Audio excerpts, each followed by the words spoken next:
আসসালামু আলাইকুম। 2026 সালের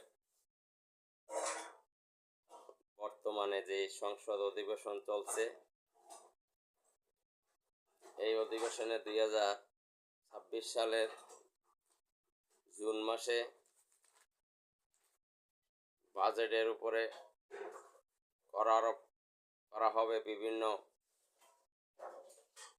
জিনিসের উপর। তার মধ্যে হচ্ছে মোটরসাইকেল।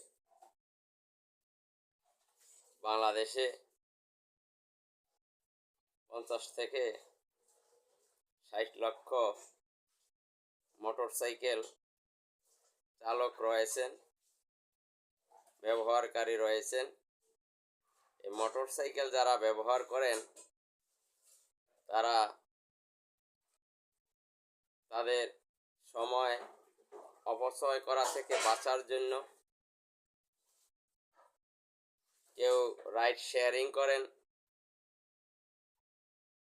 সংসার চালানোর জন্য, কেউ প্রোডাক্ট সেল করেন, কেউ অফিসে যাতায়াত করেন, সাংবাদিক ভাইয়েরাও মোটরসাইকেল ব্যবহার করেন দ্রুত তাদের কাজে গতি ফিরিয়ে আনার জন্য। মোটরসাইকেল যারা চালক, যারা মোটরসাইকেলের মালিক, তারা গভর্নমেন্টকে ট্যাক্স দিয়েই মোটরসাইকেল চালান। কিন্তু তারপরেও যদি মোটরসাইকেলের উপর অতিরিক্ত করা হয়, এটা তাদের উপরে জুলুম হবে। এই জুলুম তাদের উপরে যেন করা না হয়। দেশে আরও অনেক প্রতিষ্ঠান রয়েছে যারা সরকারকে ঠিক মতন ট্যাক্স প্রদান করেন না।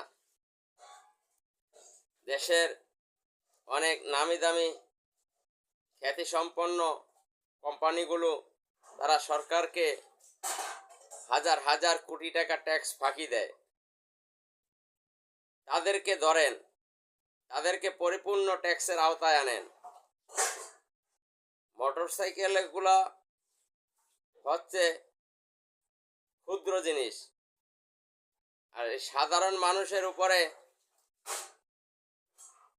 অতিরিক্ত কর আরোপ করা, এটা হচ্ছে জুলুম।